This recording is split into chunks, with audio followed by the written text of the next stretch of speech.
BCB আন্তর্জাতিক সংবাদ চ্যানেলে আপনাকে স্বাগতম। শুরুতেই সংবাদ শিরোনাম, এরপরে বিস্তারিত।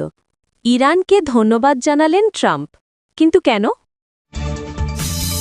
গ্রিনল্যান্ড দখলের বিরোধিতা করলে শুল্ক আরোপের হুমকি ট্রাম্পের। গাজা শাসনে শান্তি পরিষদ গঠন, ব্লেয়ার সহ তালিকায় আছেন যারা। করাচি বন্দরে ভয়াবহ আগুন, 20 কন্টেনার পুড়ে ছাই।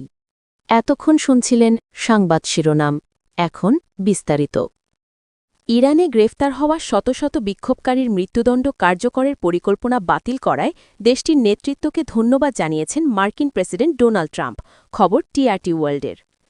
শুক্রবার 16 জানুয়ারি নিজের সামাজিক যোগাযোগ মাধ্যম ট্রুথ সোশ্যালে দেওয়া এক পোস্টে ট্রাম্প লেখেন, ইরানের নেতৃত্ব যে গতকাল নির্ধারিত সব ফাঁসি বাতিল করেছে, এই বিষয়টিকে আমি অত্যন্ত সম্মান করি। ধন্যবাদ।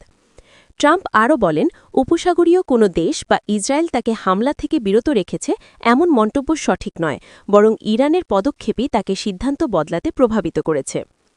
সপ্তাহান্তে ফ্লোরিডা যাওয়ার পথে হোয়াইট হাউস ছাড়ার সময় সাংবাদিকদের তিনি বলেন, কেউ আমাকে বোঝায়নি, আমি নিজেই নিজেকে বুঝিয়েছি। তারা কাউকে ফাঁসি দেয়নি, ফাঁসি বাতিল করেছে, সেটার বড় প্রভাব পড়েছে।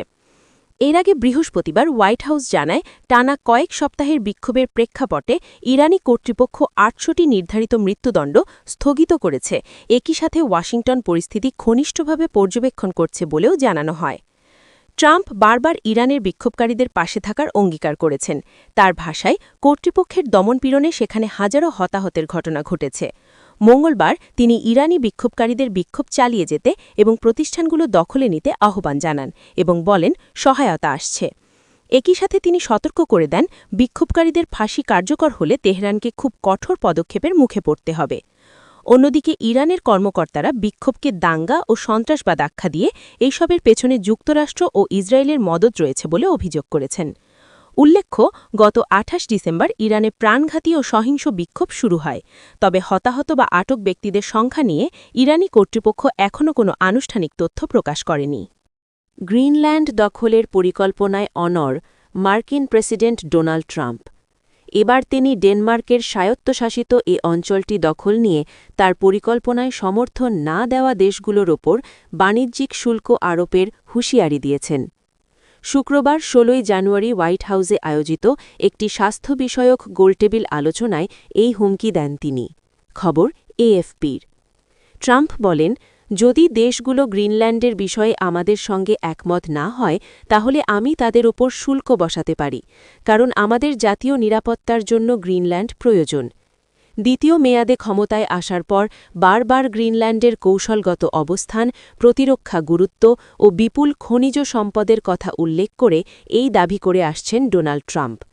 এরই মধ্যে ট্রাম্প প্রশাসন গ্রিনল্যান্ডের জন্য একজন বিশেষ দূত নিয়োগ দিয়েছে, যা ডেনমার্কে ক্ষোভের জন্ম দিয়েছে। ট্রাম্প দাবি করেছেন, গ্রিনল্যান্ডকে যুক্তরাষ্ট্রের অংশ করলে যুক্তরাষ্ট্রের নিরাপত্তা স্বার্থ রক্ষা পাবে, কারণ আর্কটিক অঞ্চলে এর কৌশলগত অবস্থান অত্যন্ত গুরুত্বপূর্ণ ও সেখানে উচ্চ প্রযুক্তি খাতে ব্যবহারের জন্য প্রয়োজনীয় বিপুল খনিজ সম্পদ রয়েছে। এমনকি এই দ্বীপ দখলের জন্য তিনি শক্তি প্রয়োগের সম্ভাবনাও নাকচ করেননি। পাকিস্তানের করাচি বন্দর এলাকায় শুক্রবার 16 জানুয়ারি দুপুরে ভয়াবহ অগ্নিকাণ্ডের ঘটনা ঘটেছে। এতে অন্তত 20টি কন্টেনার পুড়ে ছাই হয়ে গেছে। তবে জুমার নামাজের সময় শ্রমিকরা কাজে না থাকায় কোনো হতাহতের ঘটনা ঘটেনি বলে জানিয়েছে পুলিশ ও উদ্ধারকারী সংস্থা। খবর ডনের।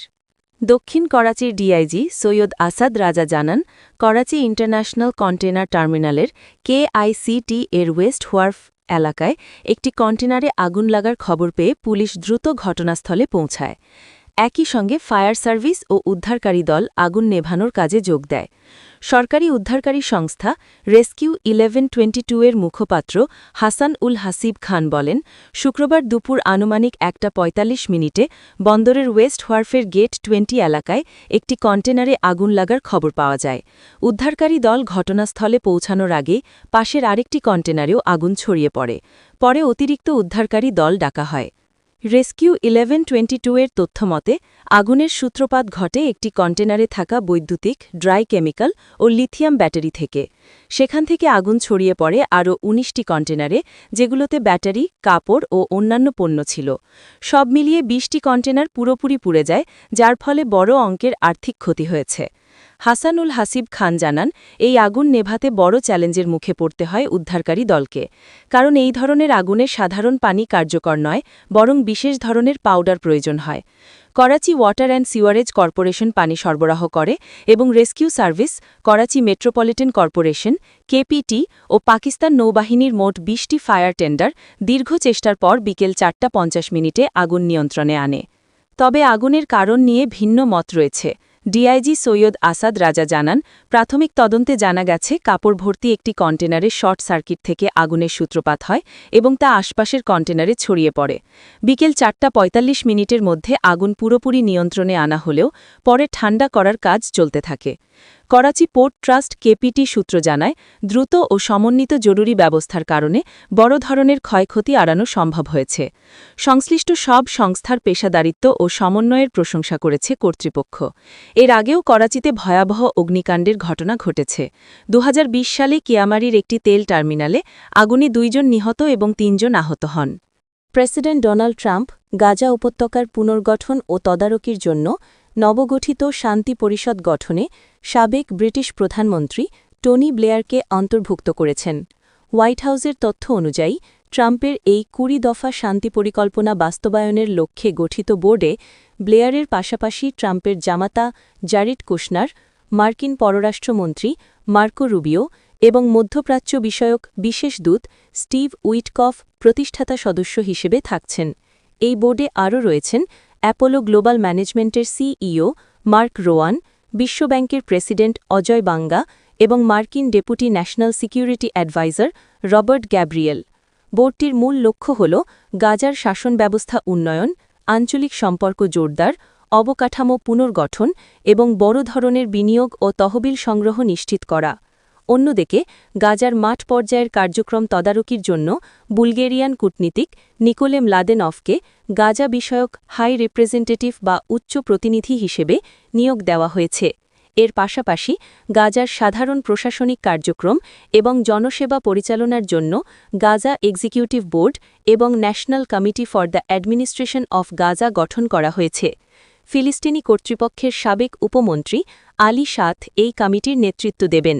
এছাড়া গাজায় নিরাপত্তা রক্ষা ও নিরস্ত্রীকরণ প্রক্রিয়া তদারকির জন্য মার্কিন মেজর জেনারেল জাসপার জেফার্সকে আন্তর্জাতিক স্থিতিশীলতা বাহিনীর কমান্ডার হিসেবে দায়িত্ব দেওয়া হয়েছে। টনি ব্লেয়ারের এই নিয়োগ নিয়ে ব্যাপক বিতর্ক তৈরি হয়েছে, বিশেষ করে ২০০৩ সালে ইরাক যুদ্ধে তার বিতর্কিত ভূমিকা এবং যুক্তরাষ্ট্রের ওয়ার অন টেররে সরাসরি সমর্থনের কারণে ফিলিস্তিনপন্থী অধিকার কর্মীরা এই সিদ্ধান্তের কড়া সমালোচনা করছেন। জারেদ কুশনারের অন্তর্ভুক্তিও সমালোচনার মুখে পড়েছে, কারণ অতীতে তিনি ফিলিস্তিনিদের স্বায়ত্ত শাসন নিয়ে নেতিবাচক মন্তব্য করেছিলেন এবং ইসরায়েলি প্রধানমন্ত্রী বেনিয়ামিন নেতানিয়াহুর পরিবারের সঙ্গে তার ঘনিষ্ঠ সম্পর্ক রয়েছে। ট্রাম্প প্রশাসনের এই পরিকল্পনা অনুযায়ী গাজা বর্তমানে যুদ্ধবিরতি থেকে প্রশাসনিক রূপান্তর এবং পুনর্গঠনের দ্বিতীয় পর্যায়ে প্রবেশ করছে, যদিও সাধারণ ফিলিস্তিনিদের মধ্যে এই পরিকল্পনার বাস্তব প্রয়োগ নিয়ে এখনও শঙ্কা ও প্রশ্ন রয়ে গেছে।